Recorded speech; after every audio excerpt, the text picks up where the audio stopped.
The year was 2287 and humanity had finally earned their place among the stars. After decades of proving themselves worthy, the Galactic Council had granted Earth a seat at their ancient table.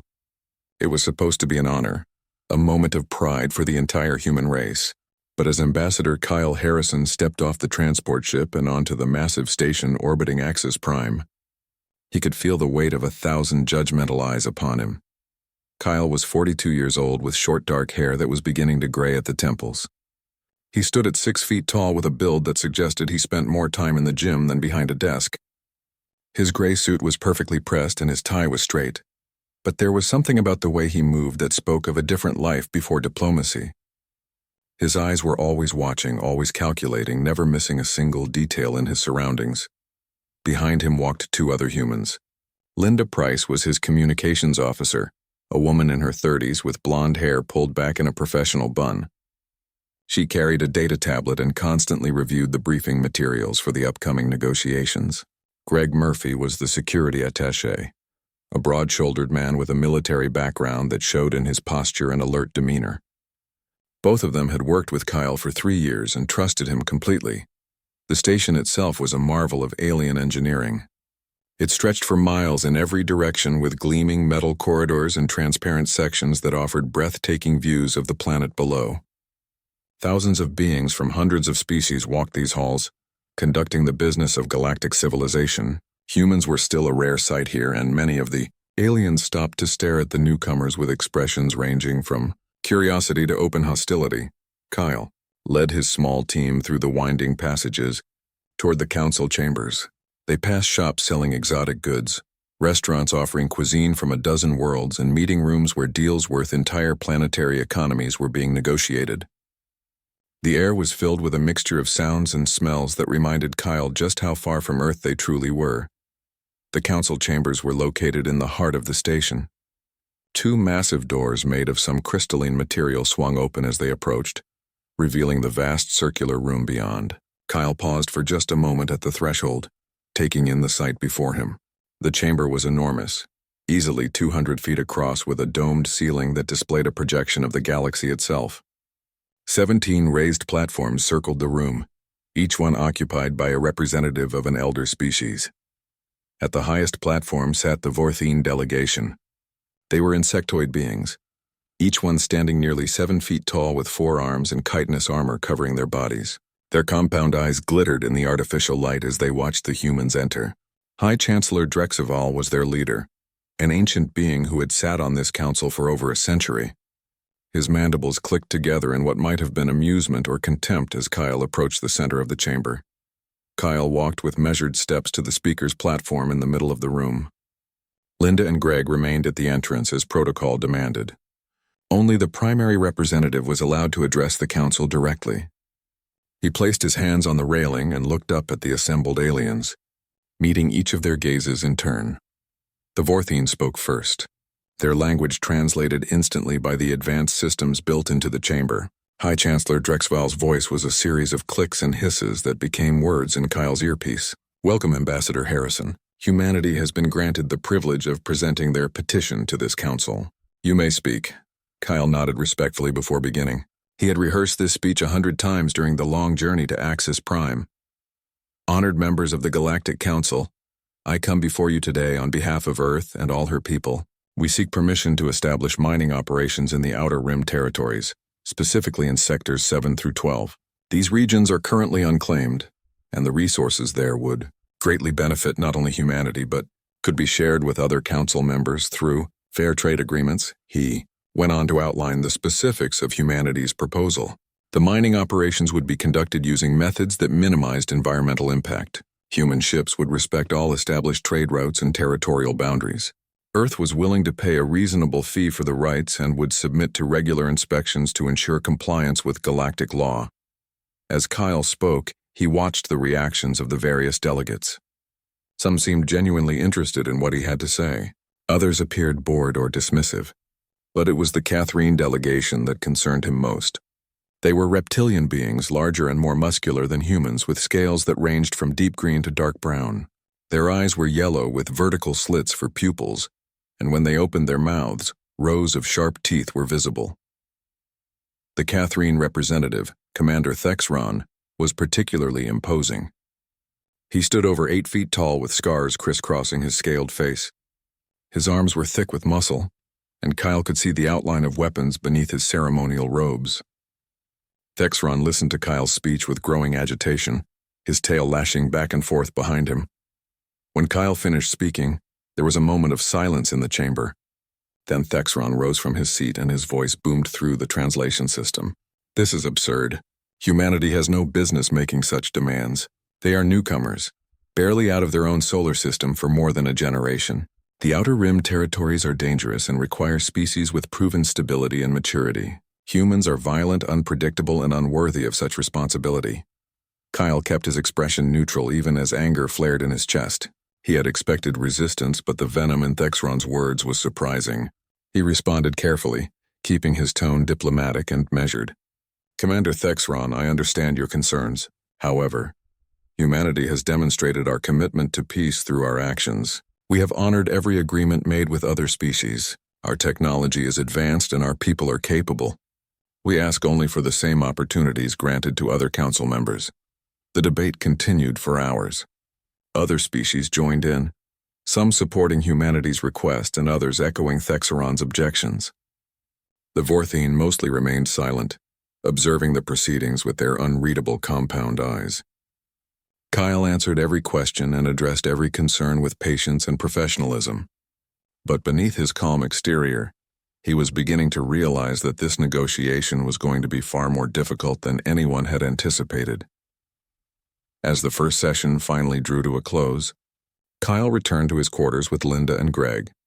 They reviewed the day's events and planned their strategy for the next session. Linda was optimistic, pointing out that several delegates had seemed receptive to their proposals. Greg was more cautious, noting the hostile attitude of the Catherine and their allies. Kyle listened to both of them but said little. He stood at the window of his quarters looking out at the stars beyond. Something about this situation felt wrong. The hostility was too intense, too personal for a simple disagreement over mining rights. Someone on the council did not just oppose humanity's request. They actively wanted to see humans fail, and Kyle suspected that before these negotiations were over, things were going to get much worse. The third day of negotiations had been long and exhausting. Kyle had spent hours presenting detailed reports and answering the same questions over and over again. The Catherine delegation continued their opposition with increasing aggression, while the Vorthene seemed content to let the debate drag on indefinitely. By the time the session ended, Kyle's patience was wearing thin, but his diplomatic mask remained firmly in place. He left the council chambers with Linda and Greg walking slightly behind him. The corridors of the station were less crowded at this hour, as most delegates had retired to their quarters or gone to the various entertainment districts. Kyle welcomed the relative quiet after the chaos of the debate. His mind was already working on strategies for tomorrow's session, and he barely noticed his surroundings.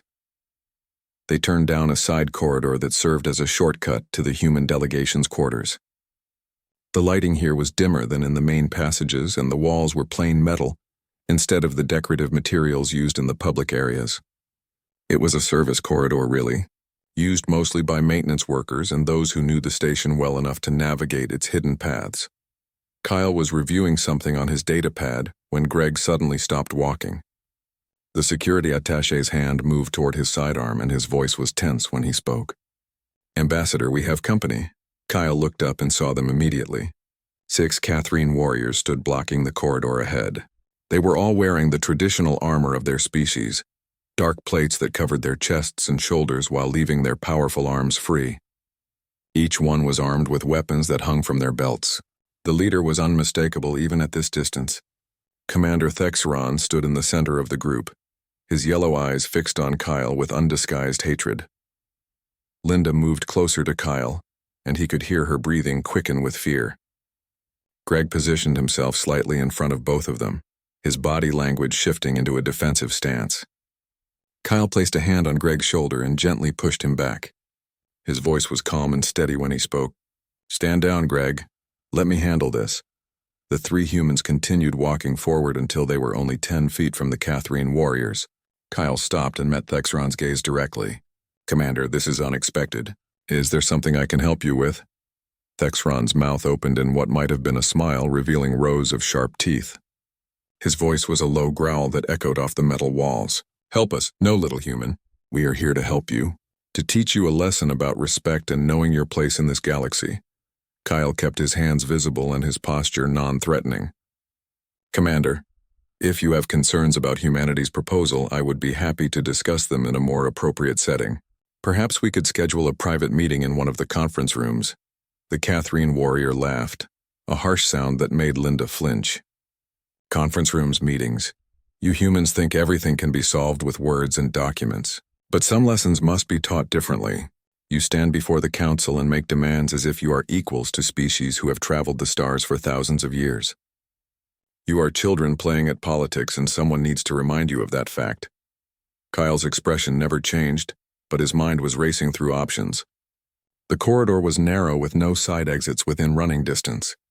The Catherine warriors had spread out to block any escape route.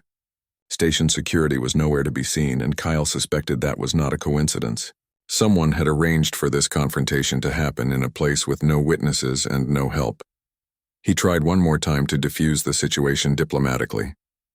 "Commander Thexron, I understand you have strong feelings about humanity's role in the council, but assaulting a diplomatic representative will only create more problems. For both of us, let us walk away from this, and tomorrow we can discuss your concerns through proper channels."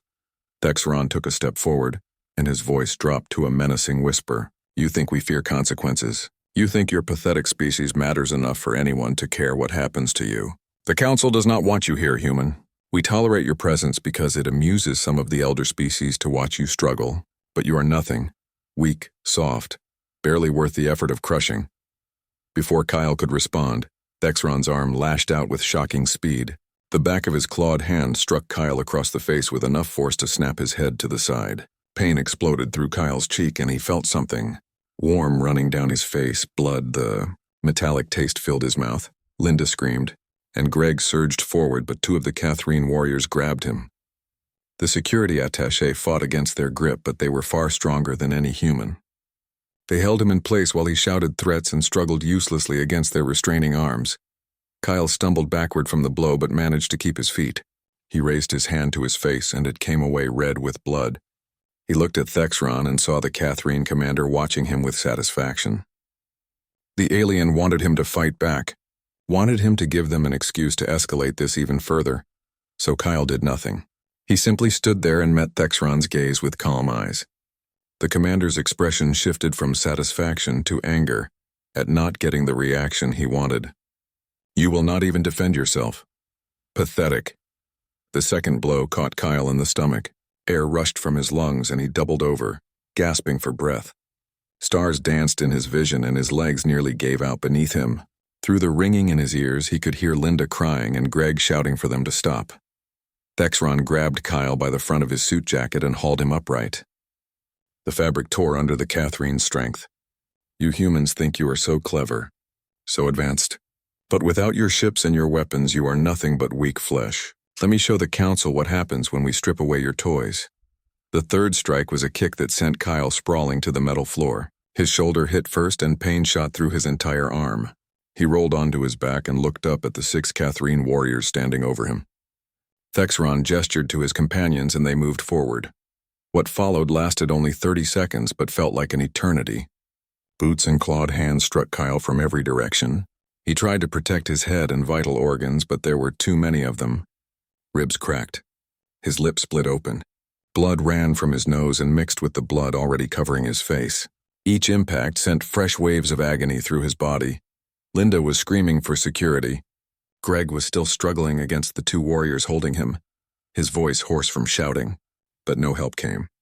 The corridor remained empty except for the attackers and their victim. Finally, Thexron held up his hand and his warriors stepped back. Kyle lay on the floor, barely conscious, his expensive suit torn and soaked with blood.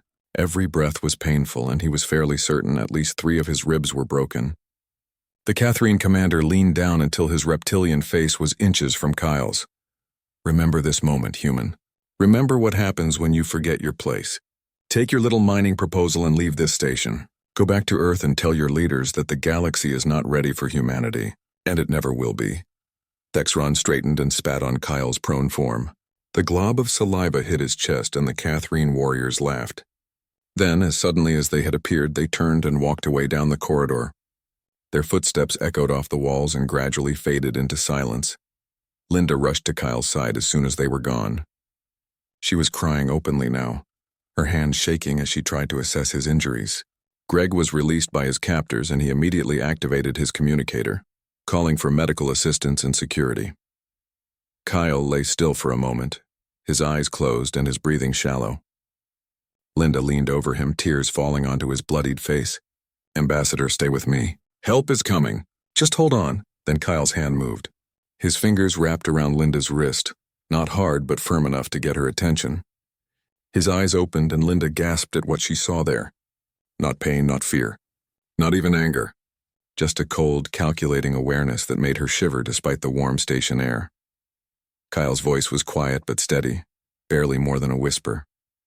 "I am fine, Linda, help me up." She stared at him in shock. "Fine, you are not fine. You need medical attention right now."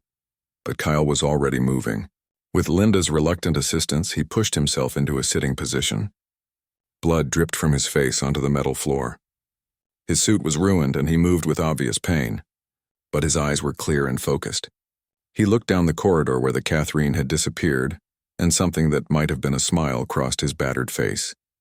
Greg knelt beside them, his expression a mixture of concern and barely controlled rage. "Medical team is on the way. Security too, though I doubt they will do anything useful."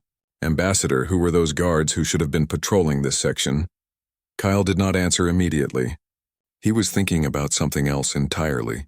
About rules and protocols and diplomatic immunity. About justice and consequences. About the moment when talking stops and other methods become necessary.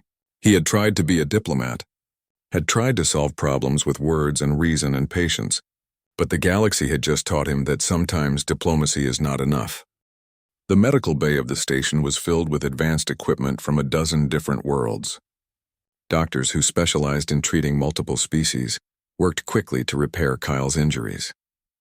His ribs were mended with cellular regenerators and the cuts on his face were sealed with biofoam that would dissolve once the skin healed beneath it. Within 2 hours, Kyle looked almost normal again except for some bruising that would fade over the next few days. Linda and Greg refused to leave his side during the entire process. Linda kept apologizing even though none of it was her fault. Greg paced back and forth like a caged animal, his fists clenched and his jaw tight with barely contained rage. When the doctors finally cleared Kyle to leave, Greg was the first to speak. "We need to report this to Earth immediately. File formal charges. Demand that the Council take action. This was an unprovoked assault on a diplomatic representative, and there are laws that should protect you." Kyle nodded slowly as he buttoned a fresh shirt that Linda had retrieved from his quarters. "Yes, file the reports. Follow all the proper procedures. But Greg, you know as well as I do that nothing will come of it." The security attaché stopped pacing and stared at his superior. "What do you mean, nothing will come of it? They beat you nearly unconscious in a station corridor. There are cameras everywhere. This is not something they can just ignore." Kyle's expression was grim as he adjusted his collar. "Watch them try." The emergency session of the Galactic Council convened 6 hours after the assault. Kyle entered the chamber with his head held high despite the fading bruises on his face. The room fell silent as he walked to the center platform.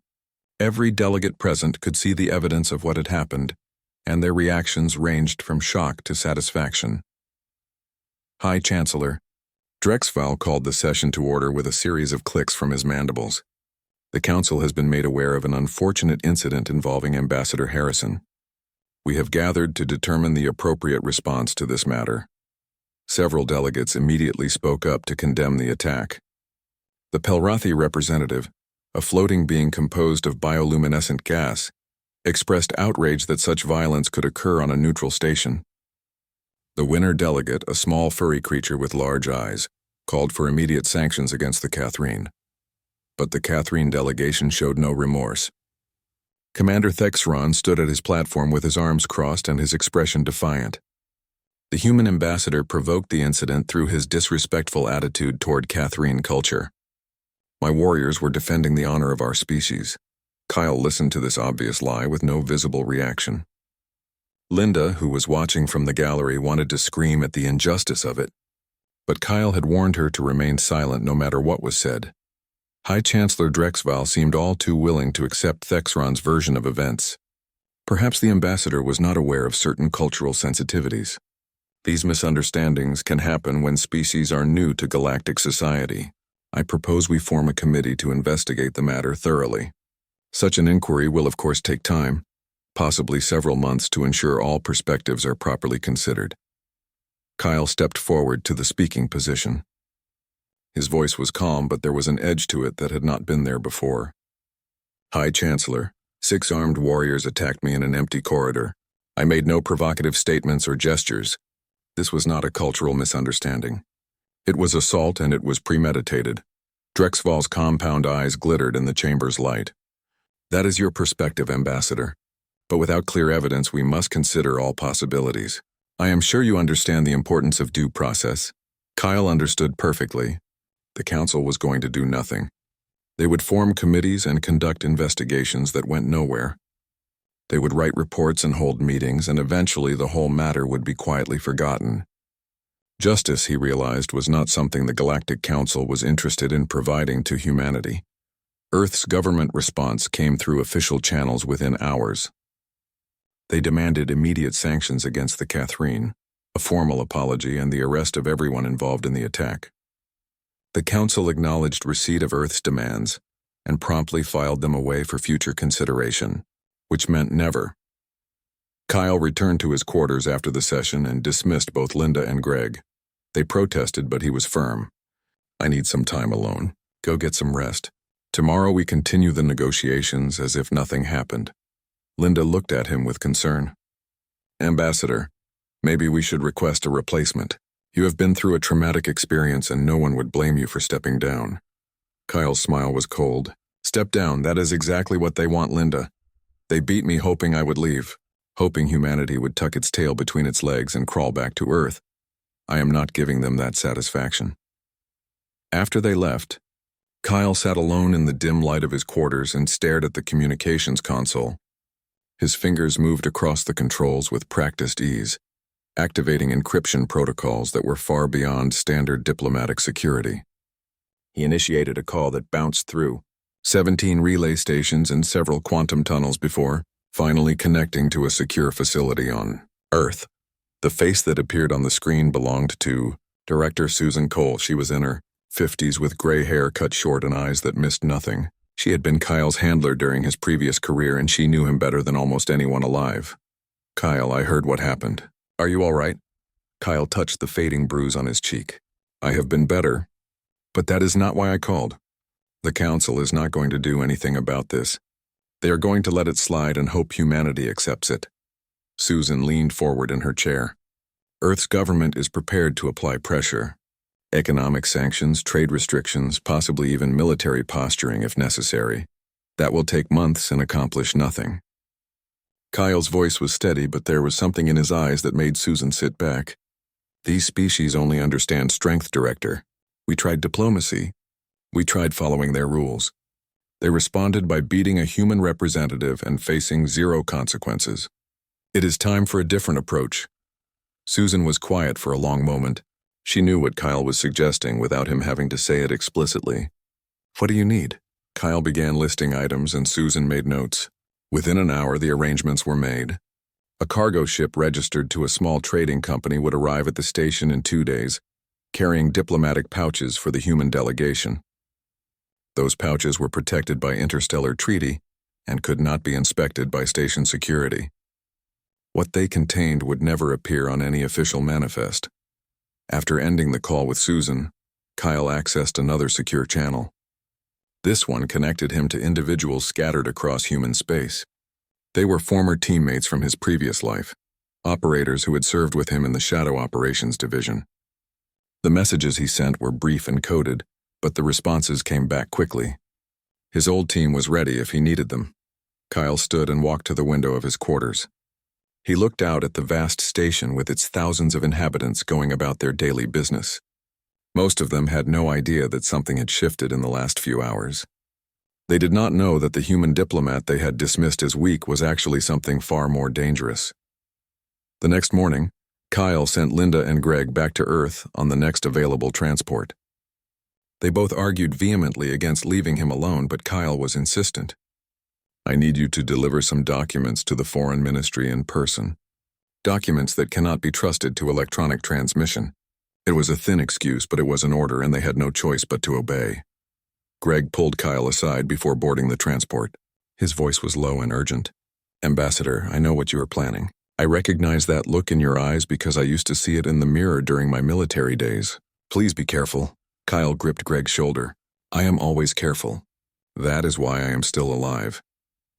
Linda hugged Kyle before she left, something that violated professional protocol, but neither of them cared at that moment. "Come home safe, please. I will. After I finish what needs to be done." He watched their transport depart from the docking bay and then return to his quarters. The cargo ship would arrive tomorrow, and then the real work would begin.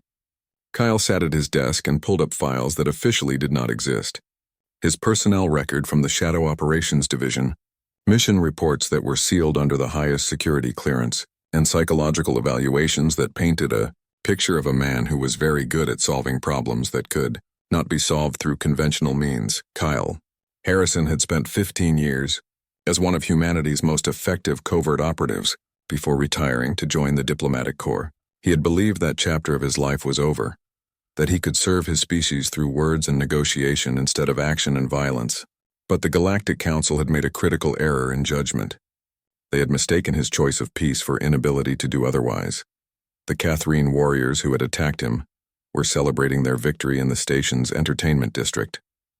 Commander Thexron was buying drinks for his companions and boasting about how easily the human had fallen. They had no idea that they had not broken Kyle Harrison. They had simply reminded him of skills he had set as. The mandatory diplomatic reception was scheduled for the 5th evening after the assault. Every delegate on the station was expected to attend, as it was considered an important social event where informal negotiations often bore more fruit than official sessions. Kyle dressed carefully in his formal diplomatic suit, the one reserved for special occasions. The black fabric was perfectly tailored and gave him an air of authority. What no one could see was that this particular suit was far from standard issue. Woven into the fabric were threads of armor material so advanced that it could stop most energy weapons without showing any bulk. The technology was classified and expensive, something only given to operatives who worked in extremely dangerous situations. Hidden in the left sleeve was a small device no bigger than a coin that could scramble surveillance equipment within a few meters. His shoes contained compartments with tools that most species would never imagine existed. Kyle adjusted his tie and looked at himself in the mirror. He looked every bit the professional diplomat, but he felt like the soldier he used to be.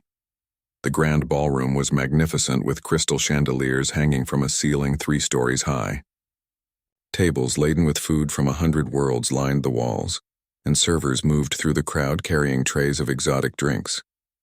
Music played softly in the background, some kind of symphonic piece that used instruments Kyle did not recognize. Hundreds of beings from dozens of species mingled and conversed, their voices creating a constant buzz of activity. Kyle entered alone and immediately drew attention. Several delegates approached to express their sympathy about the attack, though most of their words felt hollow and rehearsed. He accepted their condolences with grace and moved through the room with the ease of someone completely comfortable in social situations. He made small talk with a Pelrathi diplomat about trade routes and discussed cultural exchange programs with a winner representative. To anyone watching, he appeared to be exactly what he claimed to be. The Catherine delegation was gathered near the far end of the ballroom. Commander Thexron stood in the center of his warriors, a glass of some purple liquid in his hand.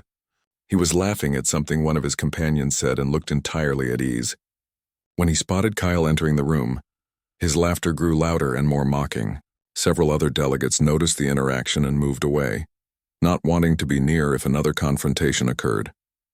Kyle ignored Thexron for the first hour of the reception. He worked the room systematically, building relationships and planting seeds for future negotiations. But he was always aware of where the Catherine warriors were positioned. He noted which exits they used and how much they were drinking. He watched their body language and listened to fragments of their conversations.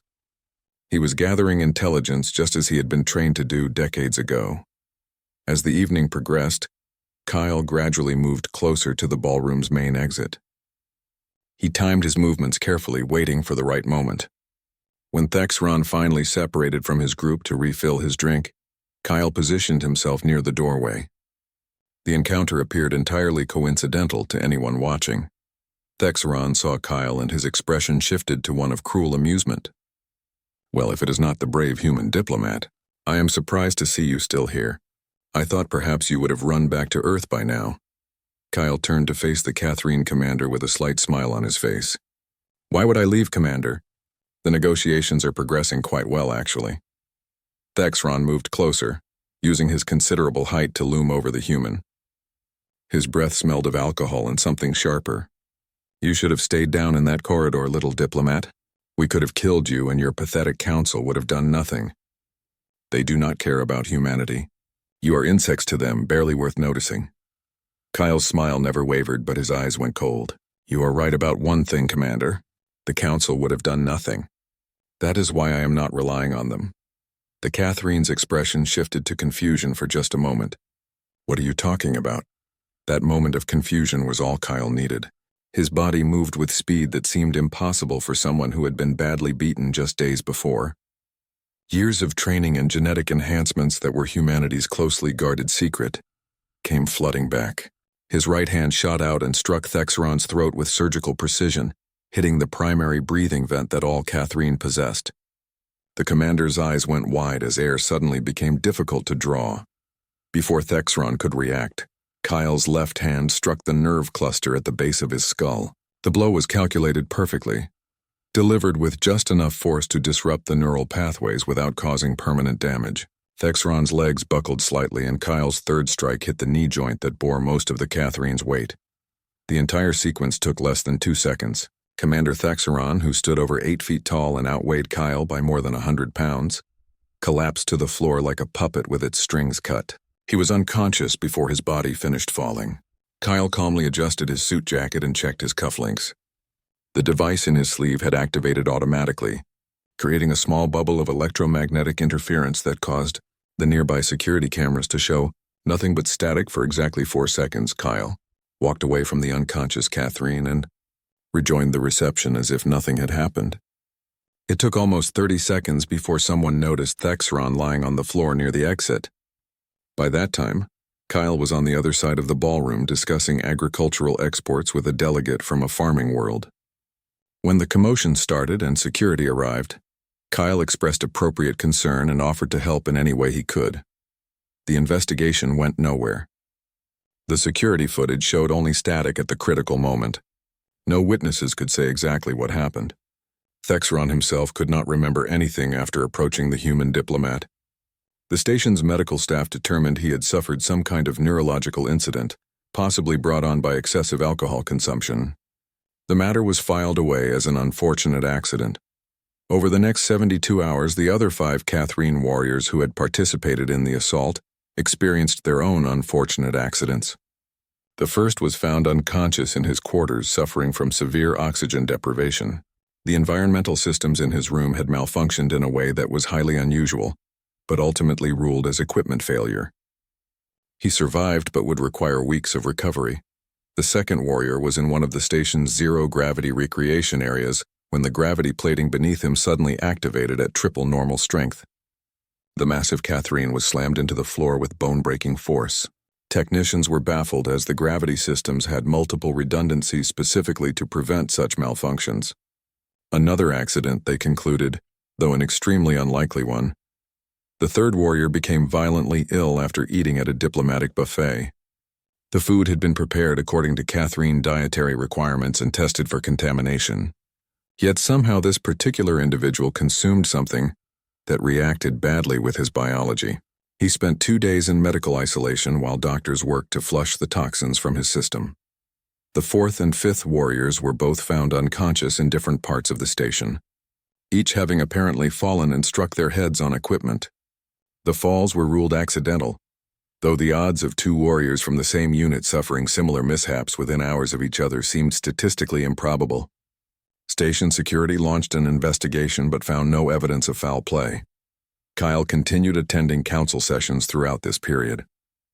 He presented humanity's positions with calm professionalism and engaged in debate with the same measured tone as always. But something had changed in the way other delegates looked at him. Whispers spread through the diplomatic community. The timing of these accidents was too convenient, the pattern too obvious to anyone with military intelligence training. Yet the evidence was immaculate.